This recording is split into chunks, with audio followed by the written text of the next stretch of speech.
Hey everyone, welcome back to my YouTube channel. My name is Shanint. இன்னைக்கு நம்ம இந்த வீடியோவில் எதை பற்றி பார்க்க போகிறோம்னா ஈக்குவலில் இருக்க MySQL அந்த ப்ராப்ளத்தில் உள்ள 7th ப்ராப்ளத்தை தான் சால்வ் பண்ண போகிறோம். இந்த ப்ராப்ளத்தோட பேர் என்னென்னா ப்ராடக்ட் அனாலிசிஸ் சேல்ஸ் ஒன்.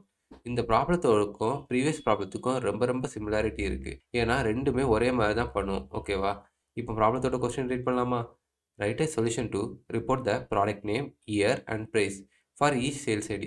ஒவ்வொரு சேல்ஸ் ஐடிக்கும் ப்ராடக்ட் நேம் ரிட்டர்ன் பண்ண சொல்கிறாங்க, இயரை ரிட்டர்ன் பண்ண சொல்கிறாங்க, ப்ரைஸை ரிட்டர்ன் பண்ண சொல்கிறாங்க. எதுல இருந்துன்னா சேல்ஸ் டேபிள் இருந்து. ஓகேவா? இப்போ இன்னொரு கண்டிஷன் கொடுத்துருக்காங்க, டேபிள் எந்த ஆர்டரில் வேணுமோ ரிட்டர்ன் பண்ணிக்கலாம். ஓகேவா? இப்போ எக்ஸாம்பிள் பார்க்கலாம். இதில் 2 டேபிள் கொடுத்துருக்காங்க. நம்மளுக்கு 2 டேபிள் கொடுத்துருந்தாலே நம்ம ஐடென்டிஃபை பண்ணிடலாம். என்ன பண்ணணும்னா இந்த 2 டேபிள் வந்து டேட்டா எடுக்கணும்னு அர்த்தம். 2 டேபிள் வந்து டேட்டா எடுக்கணும்னா என்னன்னா நம்ம ஜாயின் பண்ணி தான் எடுக்க முடியும். அப்போ இதில் ஏதர் லெஃப்ட் ஜாயின் இல்லைனா ரைட் ஜாயின் பண்ணி ஆகணும். ஓகேவா? இந்த கண்டிஷனில் நம்ம லெஃப்ட் ஜாயின் யூஸ் பண்ணுவோம். ஏன்னா லெஃப்ட் சைடில் இருக்க டேட்டா எல்லாத்தையும் நம்ம மேக்ஸிமம் எடுக்கணும். ரைட் சைடில் அந்த ப்ராடக்ட்டோட ஐடி இருந்தால் ஒதுக்கி எடுத்தால் போதும். அப்படி ஒரு கண்டிஷன் இருக்குன்னா நம்ம லெஃப்ட் ஜாயின் யூஸ் பண்ணால் போதும். ரைட் சைடில் இருக்க எல்லா டேட்டாவும் நம்ம எடுக்கணும். லெஃப்ட் சைடில் அதோட ஐடி இருந்தால் ஒதுக்கி எடுத்தால் போதும்னா நம்ம ரைட் ஜாயின் யூஸ் பண்ணலாம். பட் இந்த கண்டிஷனில் நம்ம ரைட் சைடில் இருக்க எல்லா டேட்டாவும் நம்ம எடுக்க தேவையில்ல. லெஃப்ட் சைடில் இருக்க எல்லா டேட்டாவும் எடுக்கணும். அதாவது சேல்ஸ் டேபிள் இருக்க எல்லா டேட்டாவும் நம்ம எடுக்கணும். ஓகேவா? எதை கம்பேர் பண்ணி எடுப்போம்னா இந்த ப்ராடக்ட் அண்டர் ஸ்கோர் ஐடியை கம்பேர் பண்ணி எடுப்போம். ஏன்னா இதுதான் ஒரு யூனிக் கீ மாதிரி 2 டேபிளும் ப்ரெசென்ட் ஆயிருக்கும். இந்த 2 டேபிளில் ப்ரெசென்ட் ஆயிருக்கிறத கம்பேர் பண்ணி இந்த ப்ராடக்ட் நேமை நம்ம ரீப்ளேஸ் பண்ணுவோம். ஓகேவா? ஆட் பண்ணுவோம். இப்போ இந்த அவுட்புட்டை பாருங்களேன். இந்த ப்ராடக்ட் ஐடி 100ன்னு இருக்குது. இந்த 100 இருக்க இடத்துல நோக்கியா போகும். 200 இருக்க இடத்துல ஆப்பிள் போகும். இப்படி ஒவ்வொரு இதுக்கும் ரீப்ளேஸ் ஆகிரும். ஓகேவா? இப்போ நம்ம கொரி எழுதலாமா? செலக்ட்.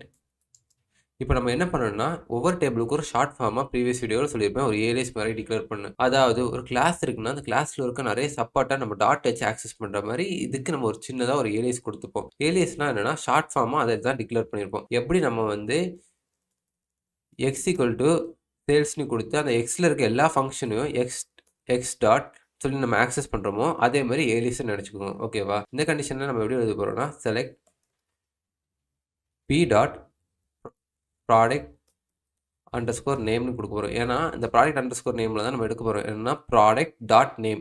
ஓகேவா? அதுக்கு தான் ப்ராடக்ட்டை ஷார்ட் ஃபார்மாக பின்னு டிக்ளேர் பண்ணியிருக்கோம்.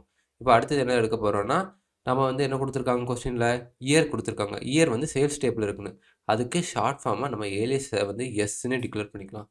ஓகேவா? S dot year. அடுத்தது ப்ரைஸ் சொல்லியிருக்காங்க, எஸ் டாட் ப்ரைஸ். இப்போ நம்ம என்ன பண்ணணும்னா எந்த டேபிள் வந்து எடுக்கிறோம்னு சொல்லணும். அதனால் ஃப்ரம் சேல்ஸ் எஸ். ஏன் எஸ் போடுறேன்? எஸ் தான் alias, சேல்ஸோட alias, short form declaration மாதிரி நினச்சிக்கோங்க. ஏலியஸ் லெஃப்ட் ஜாயின் போட்டு நம்ம எந்த டேபிள் நம்ம ஜாயின் பண்ண போகிறோம்? ப்ராடக்ட் டேபிள் ஜாயின் பண்ண போகிறோம். அதனால ப்ராடக்ட் எழுதிக்கலாம். அதோட ஏலியஸை வந்து நம்ம எழுதிக்கலாம். ஏலியஸ் வந்து பி. ஓகேவா? இப்போ நம்ம எந்த கண்டிஷனில் கம்பேர் பண்ண போகிறோம்னா ஆன் எழுதிக்கணும். ஏன்னா எப்போல்லாம் டேபிளை ஜாயின் பண்ணுறீங்களோ அப்போ நம்ம ஆன் கீவேர்டு தான் யூஸ் பண்ணணும். யூஸ் பண்ணி S dot product underscore ID equal to P dot product underscore ID. ஏன்னா இந்த ப்ராடக்ட் அண்டர் ஸ்கோர் ஐடி தான் 2 டேபிளே இருக்குது. பட் நம்ம அதை வச்சு தான் நம்ம கம்பேர் பண்ண முடியும். ஓகேவா? அதனால நம்ம இப்படி போட்டு கண்டிஷன் கம்பேர் பண்ணியிருக்கோம். இதில் லாஸ்ட்டில் செமிகோலன் போட்டுக்கோம். செமிகோலன் லாஸ்ட் லைனுக்கு போட தேவை கிடையாது.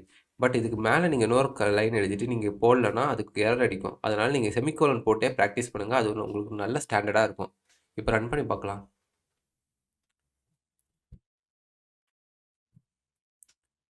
தேங்க்ஸ் ஃபார் வாட்சிங் திஸ் வீடியோ.